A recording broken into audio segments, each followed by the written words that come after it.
Boa noite a todos. Vamos dar início a mais uma reunião magna do Serviço de Cardiologia do Hospital São Lucas, no nosso 36º ano, a reunião de número 1497.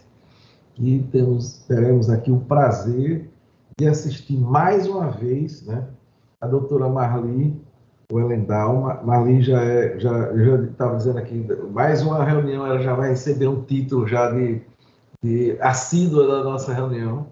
Ela é doutora em cardiologia pelo INCOR, da Faculdade de Medicina da USP, fellow da European Society of Cardiology e coordenadora de ressonância médica cardíaca do DASA São Paulo.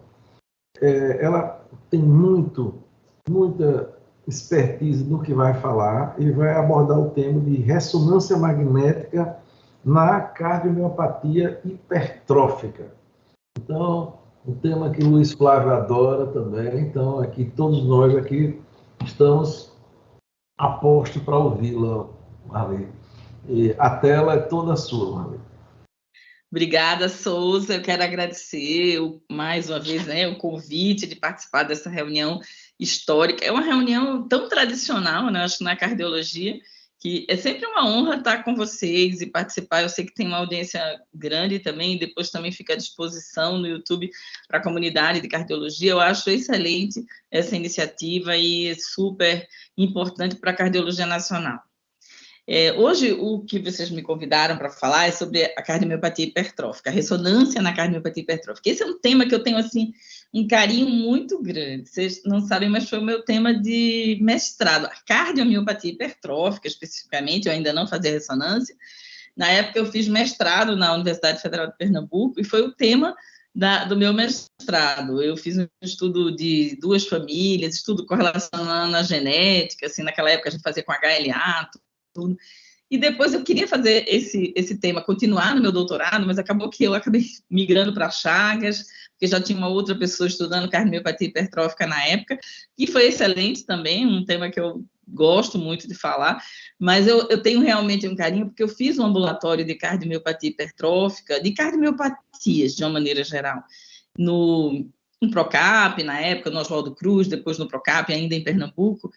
E lá eu tive a oportunidade de ter essa experiência de também clínica com a cardiomiopatia hipertrófica, né? E depois, quando eu migrei mais para a área de diagnóstico, eu trouxe essa experiência clínica e eu tinha muitos pacientes com cardiomiopatia hipertrófica que acompanhava, várias famílias, e eu até hoje tenho pacientes da época da residência que eu acompanho à distância, que me procuram e que eu saio assim, dirigindo para os colegas que estão nos diversos estados, assim, que alguns já saíram de Pernambuco. Então, é um tema que eu gosto muito de falar, e eu acho que é super atual, porque agora a gente tem uma possibilidade de tratamento, né? Então, eu acho que vale a pena a gente estudar a cardiomiopatia hipertrófica sempre para não deixar passar esse diagnóstico. E qual seria o papel da ressonância magnética na cardiomiopatia hipertrófica? Eu acho que, como método de imagem, principalmente fazer uma avaliação morfológica e funcional da cardiomiopatia hipertrófica, né, pela ressonância, que, por ser um método de alta definição espacial, ele vai fornecer informações muito definidas sobre aquele tipo de hipertrofia, permitindo o diagnóstico diferencial de outros fenótipos hipertróficos. Eu acho que esse olhar mais refinado da ressonância em relação à morfologia e a função da cardiomiopatia hipertrófica, mas principalmente do aspecto morfológico, eu acho que é uma informação única que a ressonância pode oferecer. Os achados fenotípicos também são melhor definidos pela ressonância magnética. Eu vou falar desses achados fenotípicos e que são muito importantes no dia a dia, quando a gente avalia um exame, pensando que aquele paciente pode ser um portador, carreador de um gene da cardiomiopatia hipertrófica, né? Então, a gente vai atrás de familiares, pode acompanhar aquele paciente, seguir para ver se ele vai desenvolver ou não a doença. Então, acho super importante aí esses achados fenotípicos, que são traços muito sutis e que estão presentes no fenótipo da cardiomiopatia hipertrófica. Então, por tudo isso, ela é muito útil no diagnóstico diferencial dos fenótipos hipertróficos. E aqui a gente chama de fenótipo hipertrófico tudo aquilo que aumenta a espessura do miocárdio, né? Desde a amiloidose, que é uma doença infiltrativa, como Fabry, que também é outra doença de depósito, né? A gente estuda também a cardiomiopatia, o coração de atleta, porque é muito importante essa diferenciação da cardiomiopatia hipertrófica com o atleta, uma vez que a gente sabe que os atletas, até por desenvolverem muita atividade física de alto impacto, eles podem acelerar esse processo se eles têm a genética de hipertrofia, eles podem desenvolver uma maior hipertrofia e talvez por isso, realmente, abaixo dos 40 anos é a maior causa de morte súbita em atletas, né? Então, eu acho que é importante a gente estar sempre de diferenciação do que é o coração de atleta, do que é a cardiomiopatia hipertrófica. Na estratificação de risco, a gente vai falar um pouquinho do valor do miocárdico, na quantificação, né, na detecção e na quantificação da fibrose, porque a fibrose é uma característica da cardiomiopatia hipertrófica, e aqui um pouquinho das novas técnicas de mapa de T1 e como elas podem contribuir. Então, a cardiomiopatia hipertrófica é uma doença cardíaca complexa, com características fisiopatológicas muito específicas e uma grande diversidade de apresentação clínica, morfológica e funcional. Inclusive, essa peça aqui é de uma das pacientes da minha tese, porque ela faleceu na véspera da minha defesa de tese. Isso foi uma história triste, mas eu consegui fazer o estudo dessa paciente anatomopatológico, né? E a gente conseguiu provar, até porque no resultado do anatomopatológico do exame de necrópsia, né, veio como se fosse um infarto. Aí eu falei, não foi infarto, ela tem cardiomiopatia hipertrófica. E a gente mostrou a lâmina dela, que depois eu também tenho aqui. Então, ela hoje é considerada uma doença do sarcômero, porque ocorre por uma mutação na proteína, no código genético da proteína que constitui o sarcômero cardíaco, das principais proteínas, né? Então, a gente vai ter a beta, a miosina de cadeia pesada, a miosina ligadora da proteína C, troponina T, tropomiosina. Então, a gente vai ver que que é exatamente uma alteração no gene, né, que codifica as proteínas do sarcômero cardíaco. E talvez por isso esse sarcômero anormal começa a se multiplicar, né, o músculo, e forma diversas apresentações de localização dessa hipertrofia. Então, a gente vai ter uma grande heterogeneidade genética e, consequentemente, uma grande heterogeneidade morfológica. Por isso, a gente pode ter, claro, ela é muito predominante no septo, então a gente sabe que a maioria é predominantemente localizada no septo interventricular. Mas a gente também sabe que ela pode ocorrer em várias localizações, né? Em qualquer localização do músculo. Então, ela pode até ser não hipertrófica, no sentido de ser uniforme, a gente vai ver nos estágios mais tardios, mais avançados da doença, mas ela, em geral, tem uma localização, principalmente ou septal, ou médio-ventricular, ou apical, mas pode estar na parede anterolateral, lateral, com todas essas possibilidades de apresentação morfológica, né? O critério diagnóstico mais rígido, vamos dizer assim, do ponto de vista morfológico, tanto pelo eco como pela ressonância, né, qualquer método de imagem, a gente vai avaliar a espessura, porque, em geral, ele tem esse comportamento assimétrico, a cardiomiopatia hipertrófica.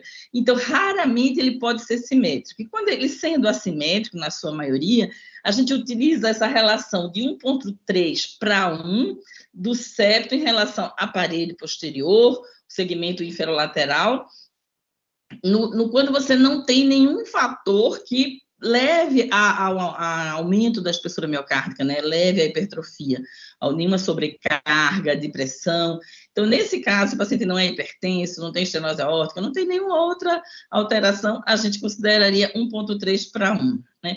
Acima de 1,5 para 1, se houver fatores que aumentem a espessura do septo interventricular de forma secundária, né? Ou qualquer segmento com espessura maior que 15 milímetros. Eu costumo dizer que, do ponto de vista morfológico, a gente tem isso, aumento da espessura miocárdica com cavidades pequenas ou normais. Né? E do ponto de vista funcional, ela tem uma função sistólica preservada, até com aspecto hiperdinâmico. Isso é bem interessante quando a gente avalia um paciente com amiloidose e um paciente com cardiomiopatia hipertrófica. Pode ser até que os dois tenham o mesmo aumento da espessura miocárdica, mas na amiloidose você não vai ter um coração hiperdinâmico. Pelo contrário, né? Muitas vezes a gente vai ter, inclusive, redução dos trens, sobretudo nas funções médio-basais, a gente vai ter um coração menos contrátil, né, na sua força contrátil em relação à cardiomiopatia hipertrófica, a gente vê aquele coração usualmente hiperdinâmico, que pode apresentar também, do ponto de vista funcional, sinais de obstrução de via de saída do ventrículo esquerdo, mostrando o aumento da velocidade do fluxo, que pode ser visualizado, né, pelo eco no Doppler, mas pela ressonância a gente vê um sinal de aumento do fluxo, de aumento da velocidade do fluxo, que pela cine-ressonância nos permite mostrar que esse paciente provavelmente tem um grau de obstrução. A gente não costuma quantificar essa obstrução por técnicas de mapeamento de fluxo, que isso o eco-Doppler cardiograma vai fazer muito bem. Então, eu prefiro não fazer essa quantificação pela ressonância, a gente vai mostrar isso mais adiante. Mas a gente observa se ele tem sinais de aumento da velocidade do fluxo na via de saída do ventrículo esquerdo ou médio ventricular, como a gente vai ver mais adiante. E o mais importante, né, a cereja do bolo da ressonância, que é a caracterização tecidual, que é uma informação única, que só a ressonância magnética cardíaca, no momento, tem dado com toda essa precisão. Né? Então, o realce tardio, que costuma ser mesocárdico, heterogêneo, principalmente nas inserções do ventrículo direito, no septo interventricular, nas áreas também de maior hipertrofia. E um T1 nativo aumentado, mas não tão aumentado como a gente vê na amiloidose. Essa é a lâmina daquela peça anatômica do coração que eu mostrei inicialmente, e vejam que o que é interessante observar aqui é uma característica quase patognomônica, a gente poderia dizer que é uma das poucas situações ainda que a gente vê patognomônicas em cardiologia, que é esse desarranjo da arquitetura miocárdica. Quer dizer, a hipertrofia secundária à hipertensão, secundária à estenose aórtica, ela não vai ter esse desarranjo da arquitetura miocárdica como a gente vê na cardiomiopatia hipertrófica. Então, olhe que algumas vezes as fibras estão longitudinalmente, ora cortadas transversalmente, intermeadas pelos fibroblastos. Então, isso é, assim, uma lâmina bem característica de cardiomiopatia hipertrófica. E essa fibrose aí está envolvida no mecanismo de arritmia e morte súbita. Então, quais seriam, então, os gatilhos de morte súbita na cardiomiopatia hipertrófica? Fibrilação atrial, isquemia miocárdica, obstrução de via de saída, exercícios físicos intensos que também levam à vasodilatação e acabam promovendo aumento do gradiente. A gente sabe como também esse paciente pode desenvolver isquemia, pode desenvolver arritmia complexa e morte súbita. Então, diante de uma arquitetura miocárdica desarranjada, desorganizada, que é o substrato para arritmias ventriculares complexas e morte súbita. Em relação a essa diversidade de apresentação morfológica, a ressonância ela pode, de uma forma muito precisa, através, por exemplo, da sequência de cine-ressonância magnética, que é essa sequência de sangue claro, onde a gente vê o sangue claro, o miocárdio, né, nesse cinza escuro aqui, a gente consegue ver a localização e a extensão da hipertrofia. Observem que ela pode ser predominantemente septal, ela em geral mas ela pode ter esse septo fusiforme, como ter um aspecto mais no septo basal, simulando assim, semelhante a um septo sigmoide. A gente pode ter em localização anterior, inferoseptal, pode ser só uma espícula no septo basal, pode ser apical. Então, ela pode estar em várias localizações, e aqui uma forma médio-ventricular, essa forma, em geral, cursa, né, posterior, na evolução da doença, com aneurisma apical, pode evoluir, inclusive com trombos. Essa forma com aneurisma apical, onde a gente vê fibrose apical na forma médio-ventricular, ela realmente tem um risco maior de morte súbita. São esses pacientes de fibrose apical que formam um aneurisma apical, eles têm maior risco de morte súbita. Então, essa definição melhor da localização e da extensão da hipertrofia pode ser minuciosamente, detalhadamente avaliada pela ressonância magnética, justamente por sua alta resolução espacial. Então, observe que a gente consegue identificar aqui o que é crista, né, o que é trabeculação de ventrículo direito, o que é o septo. Então, toda essa morfologia aqui está, assim, bem definida pela ressonância magnética. Recentemente, a gente publicou na revista do DIC aqui um artigo de revisão de cardiomiopatia hipertrófica pela ressonância magnética. Cardiomiopatia hipertrófica pelo olhar da ressonância magnética, foi escrito por um dos meus doutorandos, e eu revisei um artigo excelente, eu até recomendo a leitura, desculpa pela modéstia, mas o artigo é bom, porque você tem poucos artigos assim em português, até para um estudante de medicina ter acesso, assim, com uma revisão tão completa, então, principalmente aqui pela ressonância magnética. Então, a gente pode observar um músculo papilar mais hipertrofiado, um músculo papilar de posição anômala, um trabeculado aumentado, a gente pode ver criptas que são profundas, muitas vezes. As criptas são muito frequentes na cardiomiopatia hipertrófica. Inclusive, alguns carreadores do gene não têm o fenótipo completo da cardiomiopatia hipertrófica, mas pode apresentar aqui criptas bastante profundas. Isso já foi descrito também em alguns trabalhos. Uma cordoalha, uma inserção anormal da cordoalha na válvula mitral, a gente pode ter um aumento, né? Em geral, a gente tem folhetos alongados, esses folhetos alongados, tanto o folheto anterior como posterior, estão envolvidos, assim, esse alongamento do folheto, no mecanismo de obstrução de via de saída do ventrículo esquerdo, que não é somente o efeito Venturi, mas também uma inserção do músculo papilar anormal, um posicionamento anormal, uma cordoalha anormal, um folheto mais alongado, tudo isso vai contribuir, além do grau de hipertrofia, para a obstrução da via de saída do ventrículo. E, por fim, o próprio realce tardio, que eu acho um marcador extremamente importante. Eu digo que, eu vou mostrar mais adiante do diagnóstico diferencial, que o fenótipo, que a avaliação morfológica só não diferencia completamente os fenótipos, pode diferenciar, mas o realce tardio é muito difícil que ele não diferencie, porque ele é muito característico nos diversos fenótipos hipertróficos. E na cardiomiopatia hipertrófica, ele também tem uma característica muito marcante, né, de localização na inserção, veja, do ventrículo direito no septo interventricular, nessa área juncional aqui, tanto superior como inferior, é muito característico a gente ver essa área de hiperintensidade de sinal, essa área de realce tardio, que é a sequência que a gente faz após injeção do gadolínio, né, que todos já estão familiarizados. Então, aqui essa realce também nas áreas de maior hipertrofia, aqui parede anterior, septo, região apical, quando a gente tem uma forma apical, aqui também na parede anterior, inferoseptal. Então, nas áreas de maior hipertrofia, a gente costuma ter essa fibrose, esse realce tardio, que representa a fibrose na cardiomiopatia hipertrófica,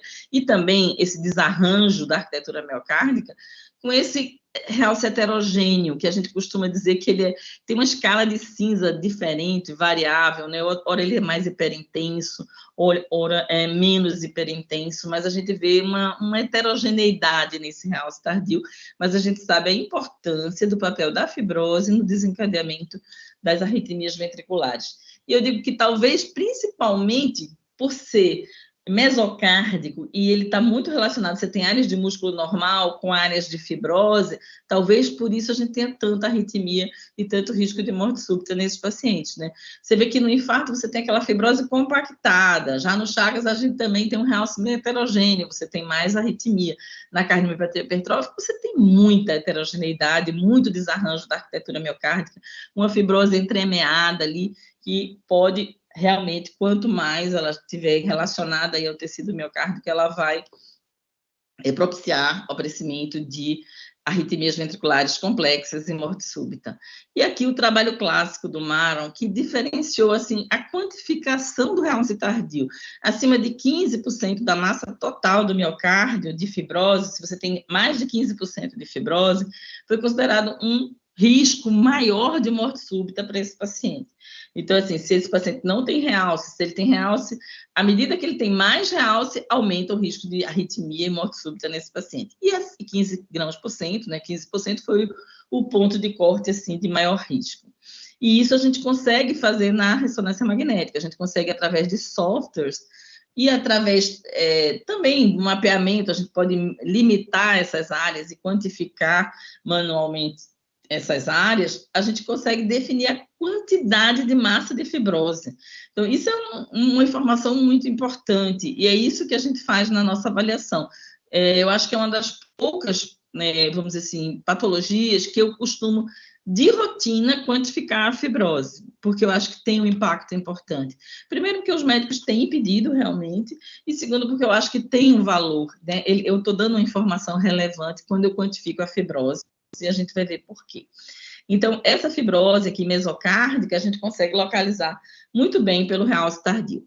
Nesse caso aqui, a gente tem um caso de pós-ablação septal. A gente sabe que a ablação é um método terapêutico, vamos dizer assim, que foi desenvolvido, já foi utilizado um pouco mais, já foi deixado um pouco mais, mas que ainda é utilizado agora, não só a alcoolização, mas também por radiofrequência, né? O Dante tem utilizado, tem uma casuística muito boa, mas a gente tem aqui, nesse caso, foi por álcool, e ela promoveu, quando fez a alcoolização, um infarto maior do que se esperava. Vejam que essa parede aqui, o septo é bem fininho aqui, tem uma área extensa de fibrose. Então, isso foi...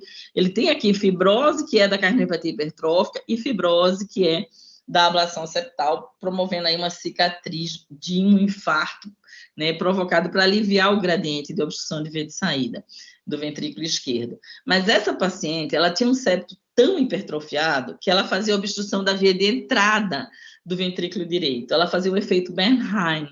E aí ela tinha congestão, ela tinha insuficiência cardíaca congestiva. Acho que esse foi um caso único que eu vi de paciente com insuficiência cardíaca congestiva, era a minha paciente, inclusive. Ela tinha insuficiência cardíaca congestiva, com fígado aumentado, edema, tudo, impossibilitada, assim, estava muito limitada por conta de um septo que obstruía a via de entrada do ventrículo direito. Então, ela acabou que aliviou muito. Quando ela fez essa ablação, ela saiu, ela recuperou a capacidade funcional dela, embora mais tardiamente ela tenha deixado de usar, ela usava na época mildarona, que ela fazia fibrilação atrial, tinha um átrio grande, tudo, e acabou deixou de usar e fez um AVC, também deixou de usar anticoagulante, fez um AVC e acabou com uma sequela, mas não uma sequela tão significativa, e ela até hoje agradece esse procedimento, mas é claro que tem que ser bem indicado e tem que ter experiência no procedimento para indicar. Isso foi logo no começo da ablação, na verdade, mas ela teve um grande benefício.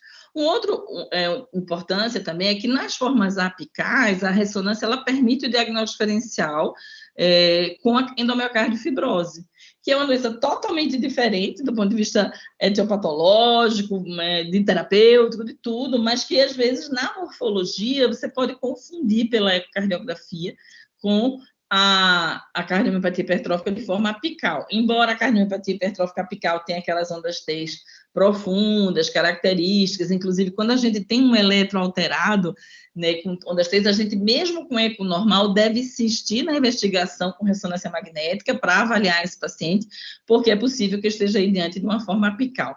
E aqui o realce tardio da endomiocardiofibrose é endocárdico, é muito característico, diferente do mesocárdico que a gente vê na cardiomiopatia hipertrófica. Aquela tabela que a gente já conhece aqui, mostrando, aliás, o gráfico que a gente já conhece, mostrando a importância da cardiomiopatia hipertrófica como sendo a maior causa de morte súbita antes dos 40 anos, né? Aqui é muito clássico esse trabalho. E aqui os fatores de risco tradicionais que a gente já conhece, pacientes ressuscitados de morte súbita, que tem história de morte súbita na família, TVNS no holter, hipotensão no esforço, hipertrofia acima de 30 milímetros e um genótipo maligno. Isso é questionável, mas a gente sabe que essas informações eram consideradas tradicionalmente para indicação de CDI.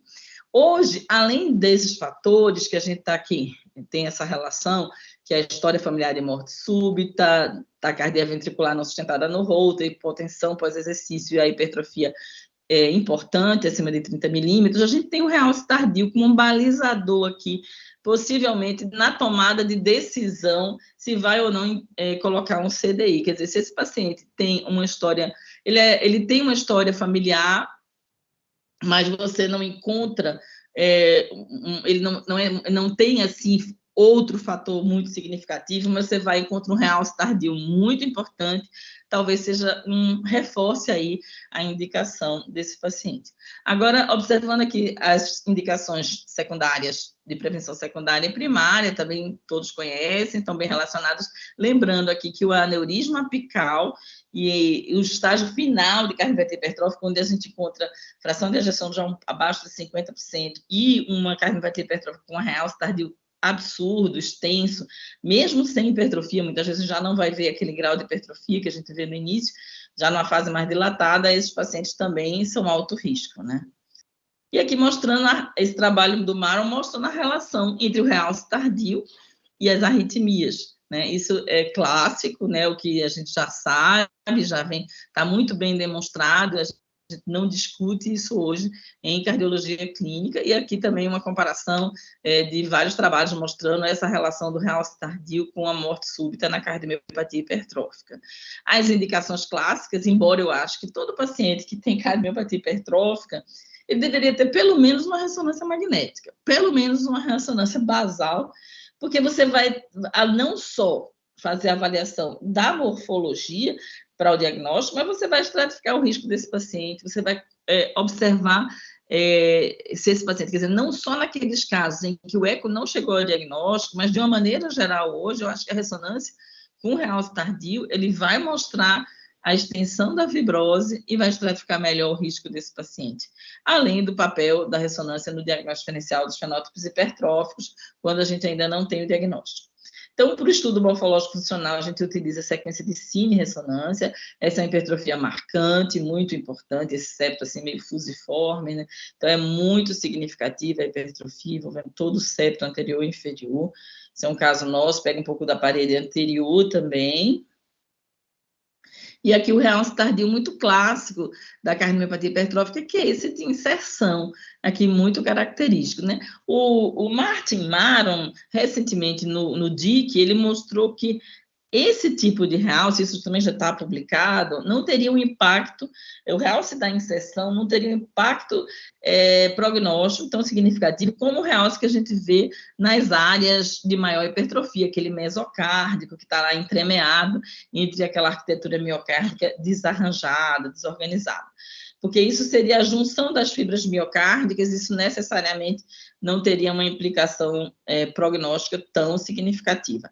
Mas, sim, é fibrose e a gente quantifica, e quanto mais fibrose você tiver, principalmente quando você soma essa área de fibrose com a fibrose que você tem mesocárdica, a gente tem que valorizar. A gente faz um estudo com sequências de cine-ressonância magnética, pode fazer avaliação da obstrução da via de saída com sequências de fluxo, fazer o realce tardio clássico e utilizar mais recentemente o mapa de T1. O tagging é uma sequência que a gente não tem utilizado muito mais recentemente para avaliar essa deformação da fibra miocárdica, porque a gente tem hoje o strain, e a gente é uma sequência que a gente já usa a sequência de cine-ressonância, aplica ali um software para avaliar esse strain. Então, do mesmo jeito que o eco, a gente pode fazer pela ressonância magnética e também pode fazer avaliação de isquemia por perfusão. Eu não tenho feito isquemia nesses pacientes, não acho necessário você fazer avaliação de isquemia, porque, obviamente, esse paciente tem desproporção entre a oferta e a demanda de oxigênio. Eles têm isquemia, eles têm desproporção capilar-fibra. Então, eu costumo que, se você quer fazer diagnóstico diferencial entre doença isquêmica, da macrocirculação, e saber se ele tem só cardiomiopatia hipertrófica, eu acho que a angiotomografia de coronária é o exame.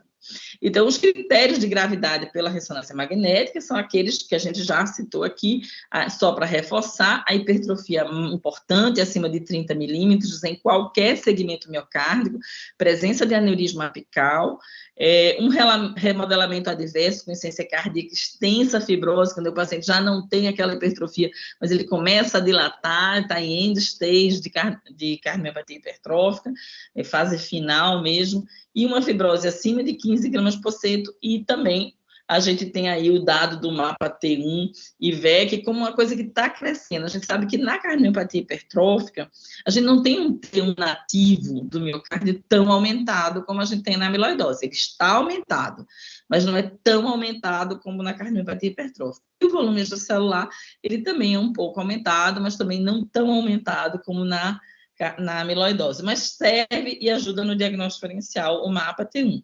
A gente vai entender e aprender um pouco mais sobre essas técnicas quando a gente começar a utilizar o tratamento, né?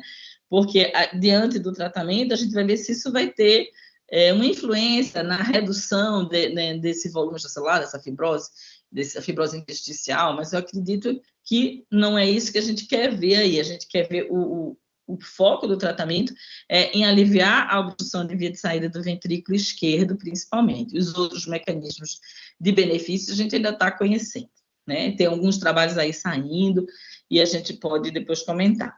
E aqui, a fase final da cardiomiopatia hipertrófica, veja, se você pega um paciente desse, você nem diz que ele tem hipertrofia, porque aqui tudo é fibrose, as paredes são meio afiladas, ele podia ser muito bem uma sarcoidose, né? Mas, na verdade, eu sei, esse paciente tem 20 anos de história, tem a evolução desse paciente de exames anteriores, e ele é uma cardiomiopatia hipertrófica em fase final. Então, é um diagnóstico que não é fácil para você dar quando você pega de primeira, assim, em fase final, mas é muito interessante ver que ele evolui para uma fibrose extensa e difusa. Aqui são 3 fenótipos morfológicos diferentes pela cine-ressonância magnética. Um é uma cardiomiopatia hipertrófica, no meio a gente tem uma amiloidose, e aqui à direita a gente tem um Fabry, né, que você tem uma hipertrofia um pouco mais simétrica, você tem a diferença aqui do sinal de obstrução de via de saída. Então, esses 3 aqui, até não é difícil a gente diferenciar. Talvez o mais difícil fosse a amiloidose aqui do meio, mas você vê que ele não é hiperdinâmico como o da cardiomiopatia hipertrófica. Mas, às vezes, a gente não tem essa facilidade de diferenciação, e o realce tardio, sim, ajuda bastante, porque o realce tardio inferolateral basal é muito característico. Diante de um fenótipo hipertrófico, se eu tenho um realce tardio inferolateral basal, é muito sugestivo de Fabry. Se eu tenho um realce tardio nas áreas juncionais, né, nas inserções, eu tenho uma característica para cardiomiopatia hipertrófica. E se eu tenho esse realce tardio, você veja que a cavidade já está escura e você ainda tem hiperintensidade de sinal no septo. Esse é um paciente com amiloidose, um realce tardio, que a gente chama, muitas vezes, é endomesocárdico, difuso.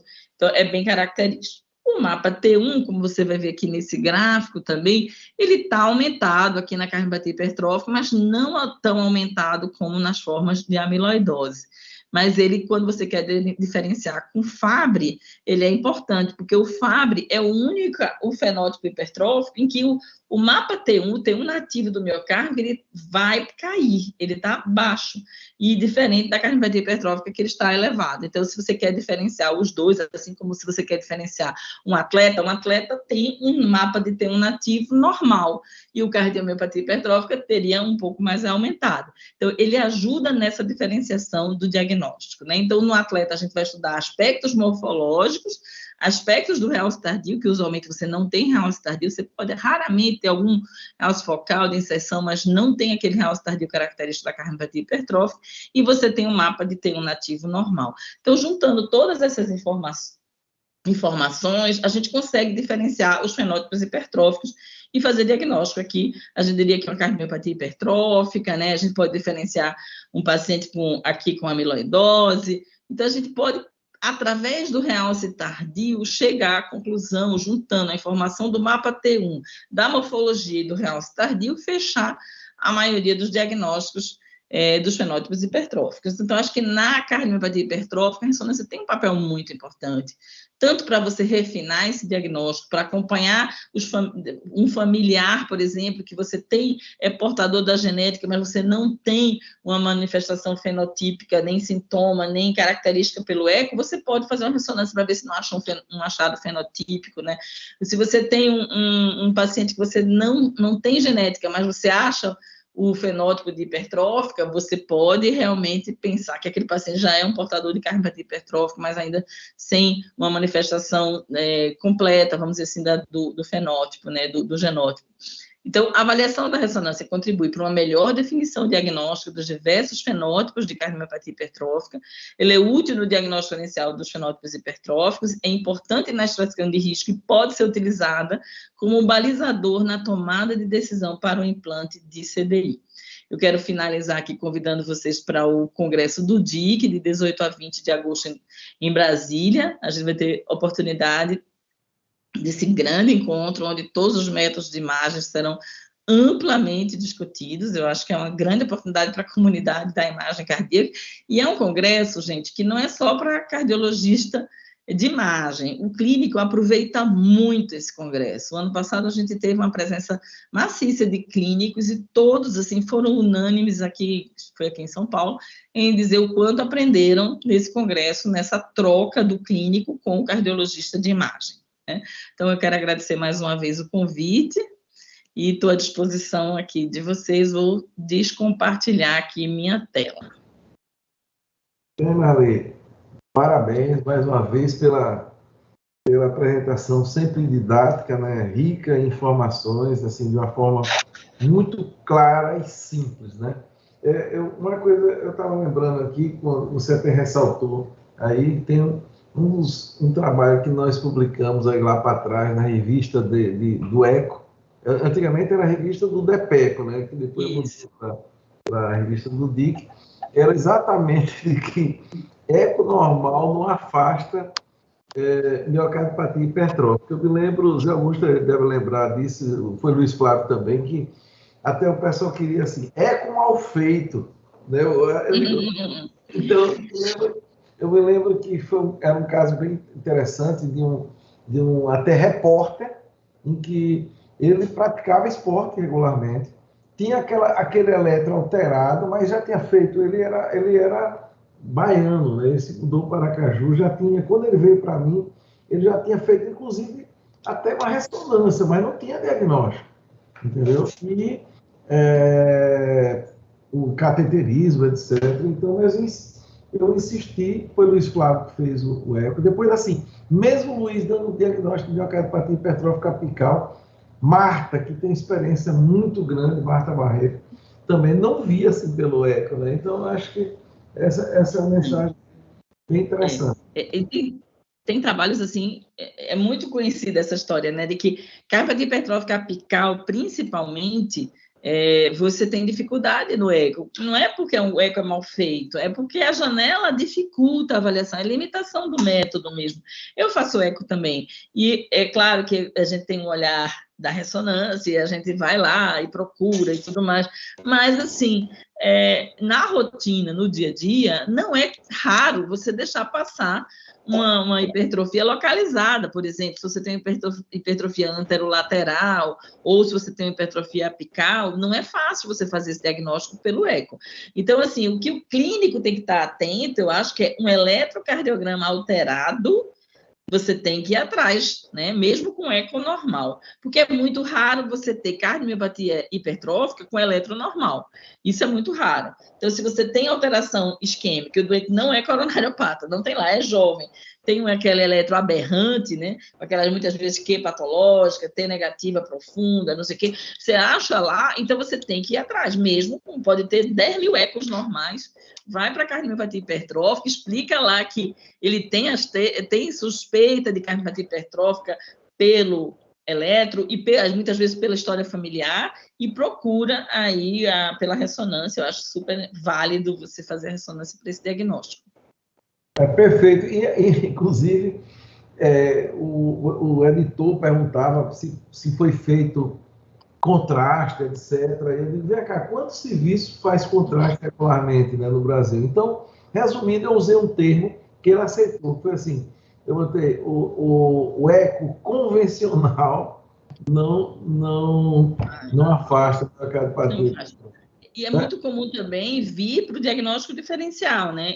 Aquele paciente, por exemplo, que teve endomiocardiofibrose, você olhava o eco dele, parecia uma cardiopatia hipertrófica apical. Como você vê, a cine-ressonância também não faz o diagnóstico. Você pode olhar pela cine, só pela morfologia, e pensar, pode ser hipercal. Quando você faz o real, se você não tem dúvida, isso é uma endomiocardiofibrose. Então, eu acho, embora também seja rara a endomiocardiofibrose, mas a cardiopatia hipertrófica não é rara. A gente sabe que a cardiopatia genética mais comum, né? Eu vejo... 500, né, atualmente, né, Maria? Porque era 1 para 500, mas já botando 1 para 200, né? Então, é muito mais frequente. Exatamente. E os métodos de ressonância têm mostrado cada vez mais. A gente, como faz ressonância, o Luiz Flávio pode falar isso aí, como faz ressonância, a gente recebe muito. A gente tem uma casuística grande é um grande volume dos nossos exames é cardiopatia hipertrófica. Luiz Flávio, eu acho que quer falar. Tem uma outra pessoa também que levantou a mão. Zé Augusto primeiro. Ô Marli, só antes de passar para eles, um detalhe importante é que lembrar que o eco continua com um papel assim, ainda bem interessante, sobretudo, por exemplo, no diagnóstico da obstrução de esforço, né? Então, o eco estresse, a Rosalina tem até experiência nisso. Eu acho que ela abordou no ano passado no congresso, né? Não, sem dúvida. Eu acho que o exame de screen é o eco, né? O eco está super bem posicionado, é o exame de screen, inclusive é o exame que está sendo utilizado para avaliação dos pacientes, para acompanhamento pós-tratamento, né, do mavacamten. Então, assim, é indispensável na avaliação da obstrução de via de saída do ventrículo, embora seja uma obstrução dinâmica, existe a possibilidade do eco-estresse, mas é uma coisa que você tem que fazer. Quem tem experiência, né, vai fazer, vai avaliar, realmente é importante, mas, porque muitas vezes você no repouso não tem gradiente, aí você põe no esforço, o paciente tem gradiente, né, uma forma seria, antigamente a gente dizia de obstrução latente, né, que é exatamente aquelas formas obstrutivas que no repouso você não vê gradiente. Mas eu acho que os outros colegas querem falar. Maron mostra que tem implicação prognóstica, né, mesmo faz obstrução com esforço. Sim, com certeza. Zé Augusto. E responsável por sintomas, né? Além de que o sintoma não está só relacionado à obstrução de via de saída, a gente sabe que está muito relacionado também à disfunção diastólica, né? Os pacientes podem fazer dispneia, dor precordial, né? Mas a obstrução é muito também responsável pelos sintomas, né? Zé Augusto. Ali, parabéns aí pela brilhante apresentação, foi muito elucidativa e muito boa para a gente, né? Bom, veja, como clínico, uma das coisas que mais desafio é quando o paciente começa a se queixar de dispneia. E muitas vezes esse paciente ele tem um quadro de insuficiência cardíaca que começa a apresentar um certo limite e a gente precisa fazer um diagnóstico diferencial, né, de obstrução, às vezes é só em esforço, mas hoje a gente sabe que a complexidade da insuficiência mitral é muito além do que se pensava no início, que era só o SAM. Então, hoje a gente sabe que tem uma série de alterações na válvula mitral, né, até alongamento, retração, tenting e mal inserção do papilar, etc. Aí eu queria saber o seguinte, quando eu vejo isso, eu fico como clínico, trabalhando sozinho, às vezes a gente fica com muita dificuldade de começar a pensar em propor uma intervenção cirúrgica, no caso. Eu queria saber se você tem tido a oportunidade de discutir, porque eu penso que nessa situação, muitas vezes a gente vai precisar de uma multimodalidade, não é só a ressonância nem só o eco, né? A gente vai precisar dos dois, dando um parecer para um time cirúrgico, trabalhando com clínico, decisão compartilhada, cirurgião experiente, etc. Queria saber se você tem tido a oportunidade de ver esse tipo de paciente. A gente hoje tem pelo menos por diretriz, tem digamos, uma maior inclinação de indicar precocemente tratamento cirúrgico para esses pacientes sintomáticos do que tinha no passado. E aí eu queria saber se você tem tido a oportunidade de ver o resultado pós-operatório. Às vezes você só corrigindo a hipertrofia, você já melhora a insuficiência mitral, mas muitas vezes você tem que fazer também aplicatura de folheto, você tem que fazer troca de válvula, e você tem visto. A nossa experiência aqui, os últimos 2 casos que eu tive na universidade, e o grupo, acho que Roberto Sintra estiver aí, acho que Carlos Aurélio também acompanhou, e o pessoal dos residentes, a gente terminou o paciente indo para uma troca mesmo, uma prótese que não é digamos, o ideal, né? Então eu queria saber como é que está a sua experiência também, já que é um fenótipo que foi um pouco relevado, que é a válvula mitral e suas implicações fisiopatológicas na IC do paciente hipertrófico. Sim, na hora que você tem, como você falou, todos aqueles mecanismos, a obstrução de via de saída do ventrículo esquerdo com o deslocamento do folheto anterior sistólico, que como você falou, é um conjunto de fatores que leva aquele movimento anterior sistólico e consequente refluxo mitral. Não é somente o efeito Venturi, como a gente achava antigamente, né? Mas todos aqueles fatores, a gente até comentou que a ressonância avalia o alongamento do folheto, a inserção anormal do músculo papilar, a inserção anormal da cordólia, tudo isso é um conjunto. A gente tem analisado, mas eu diria que hoje, no Dante Pazanese, a doutora Edileide Barros, que eu tenho muito contato, é a pessoa que tem mais experiência com esse tipo de paciente e até no pós-tratamento. Ela realmente acha que a cirurgia é indicada, né, principalmente nos pacientes mais jovens, com cardiomiopatia hipertrófica com obstrução significativa da via de saída do ventrículo esquerdo, com resultado bom, desde que ela tem bons resultados, mas eu digo, desde que o cirurgião tem experiência, eu acho que é um tratamento adequado. A outra opção que ela tem usado bastante é a ablação por radiofrequência, não é a ablação por álcool. Ela já está com uma casuística bem grande e é bem interessante. Os resultados dela são muito interessantes. né? Eu conheço o pessoal que está fazendo com ela, e, quer dizer, a parte da ablação propriamente, e eles têm um resultado muito bom, vão publicar, e eu acho que isso é uma perspectiva muito boa. O que eu acho, eu digo que o Barry Maron, eu tive a oportunidade, num American College, estar presente, num desses cafés da manhã do American College, onde ele reúne todo mundo para discutir um tema, e era cardiomiopatia hipertrófica, perguntaram a ele qual era a melhor opção terapêutica para a cardiomiopatia hipertrófica com obstrução. Aí ele falou assim, olha, depende de onde eu estiver. Na época, ele dizia assim, se eu estiver na Inglaterra, eu quero operar, se eu estiver na Alemanha, eu quero colocar, na época estava se usando aquele marca-passo, se eu estiver em tal lugar, eu quero fazer a ablação, depende onde o serviço, aquela técnica que o serviço tem maior experiência. Mas hoje, por todos os estudos que a gente já tem hoje, de prognóstico, pós-cirúrgico, tudo, eu acho que a cirurgia é uma opção boa, né, desde que a equipe tenha experiência, e essa ablação por radiofrequência, eu acho que ela tem uma perspectiva muito boa também aí, nos casos em que você não tem a experiência da cirurgia ou não tem indicação, ou tem fatores de risco maior para ir para a cirurgia. Mas eu não tenho a experiência do pós-operatório, né, assim, de ver esse paciente... Resolveu, etc., né? Não tenho muitos pacientes, assim, pós-operatório, não, para observar o resultado, não, mas que alivia o gradiente, sem dúvida. E agora, a perspectiva é o tratamento clínico, né, que embora o medicamento seja caro, né, ainda é muito caro, mas a gente já tem uma opção terapêutica, acredito que no futuro isso vai baratear, e seria acompanhado pelo eco, né, esses pacientes são acompanhados pelo eco, é interessante que ele comece com uma dose, e se esse paciente cai a fração de ejeção, é que ele tem indicação de reduzir a dose, ou parar e reavaliar. No paciente que está ainda com gradiente elevado, você pode ir aumentando a dose progressivamente. E tudo isso é acompanhado, gradiente elevado e fração de ejeção são os fatores. Então, por isso que o eco é fundamental no acompanhamento desses pacientes com tratamento clínico também. Beleza, ótimo. Muito bem. E, Luiz? Opa! Não, na verdade, só parabenizar a Marli, né? Antes de tudo, parabenizar a aula fantástica, realmente, bem prática, né?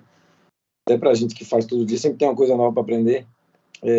Você falou aí que praticamente todo paciente tem que ter, né, vale a pena ter uma ressonância. Eu diria que o único paciente, talvez, que não devesse ter uma ressonância é aquele que você tem limitação de recursos e já tem indicação de CDI.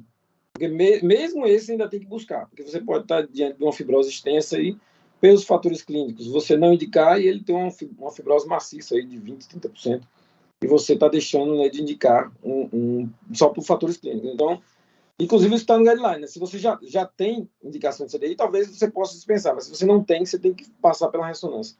É só para complementar isso, uma questão que eu tenho, eu sou um apaixonado pelo mapa, né? Todo mundo sabe disso.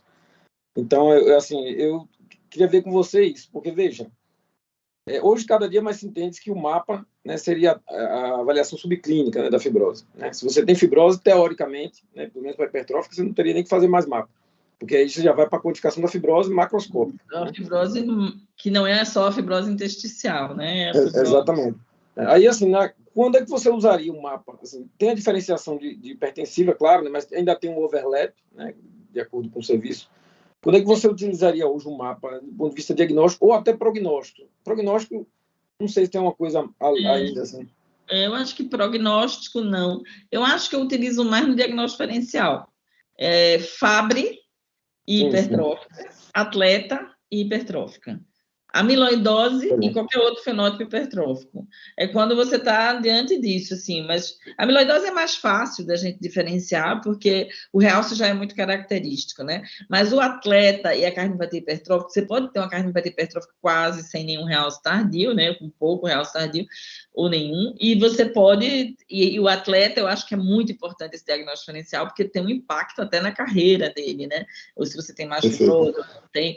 Então, assim, eu acho que o Fabry, talvez, que, como a gente estuda, eu estudo Fabry também, então a gente tem uma pesquisa em Fabry aqui, e a gente vê mais, claro, quem estuda mais acaba vendo mais, quem tem, é direcionado, vamos dizer assim, você é referência, você começa a receber esses pacientes. Então, para mim, é importante a diferenciação entre Fabry e hipertrófica, porque no Fabry o T1 está para baixo, na hipertrófica ele está alto. Lembrando que no Fabry, na área da fibrose inferolateral basal, esse pode estar menos baixo, pode estar não alto, mas está normal.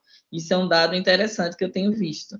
Então, acho que o mapa tem me ajudado mais no diagnóstico diferencial dos fenótipos hipertróficos. Não, legal, legal. Você falou de atleta, realmente é uma coisa que eu não tinha pensado. Realmente é muito importante, até porque o atleta tende a ter um T1 baixo, né? Então, aí já perde o overlap que tem com o hipertensivo, por exemplo. Você deu dois exemplos bons aí. Tem um para normal, exatamente. Zé Augusto, eu adoro o mapa também. Eu sou fã do mapa. Viu, Zé Augusto aí, ó, deu aula de Fabry. Luiz, só uma coisinha. Eu acho que o Luiz falou aí. A gente tem tido uns casos, o Luiz até podia complementar.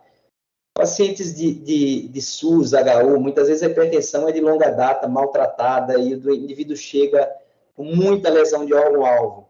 E a gente tem pego uns pacientes que o fenótipo tem um overlap importante, inclusive com fibrose e tudo. Eu sei que nem todo hipertrófico vai ter um marcador genético, a gente sabe que tem um percentual, até que não é baixo, que você não consegue genotipar o doente.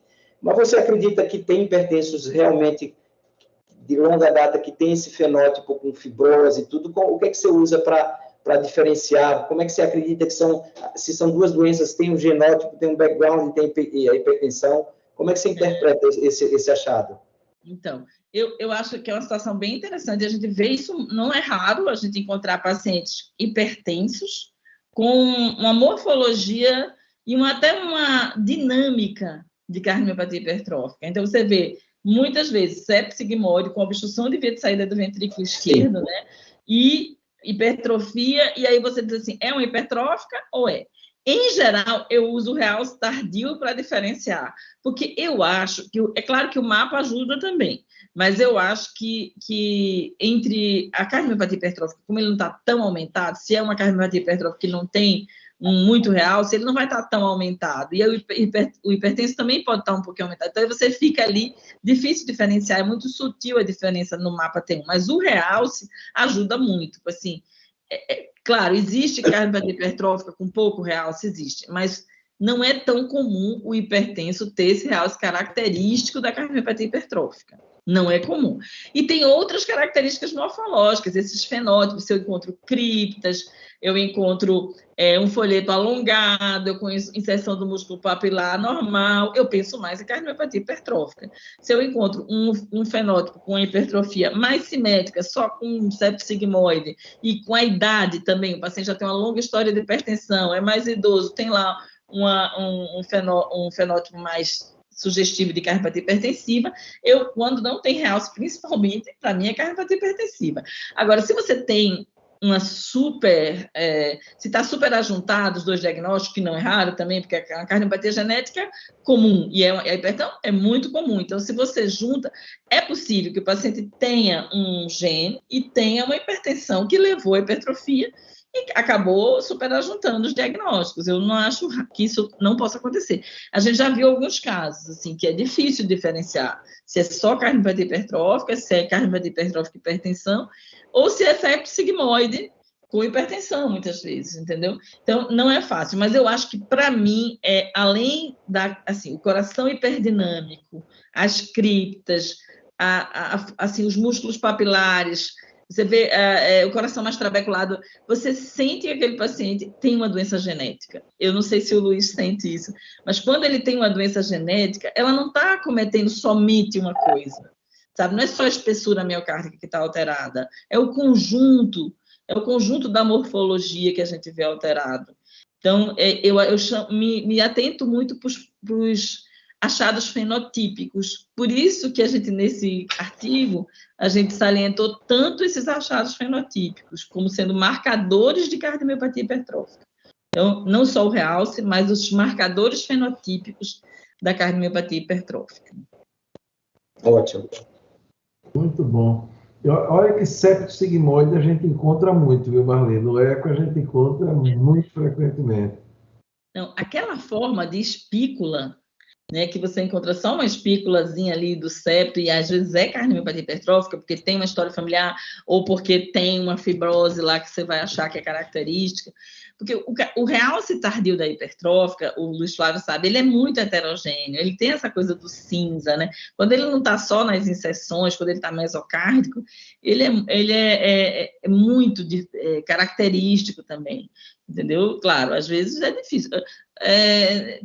Nem tudo está na cara, assim, né, Luiz Flávio? Se tivesse, era fácil.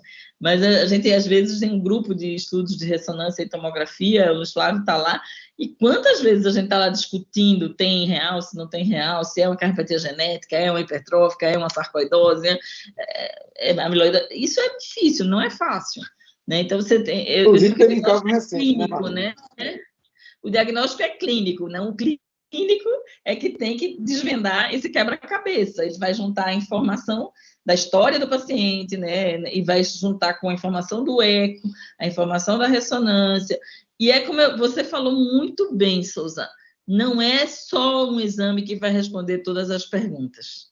Um dia desses eu dei uma aula que era exatamente isso. No simpósio do DEIC, recentemente, foi a última aula que eu dei. A ressonância responde todas as perguntas na ICFEP?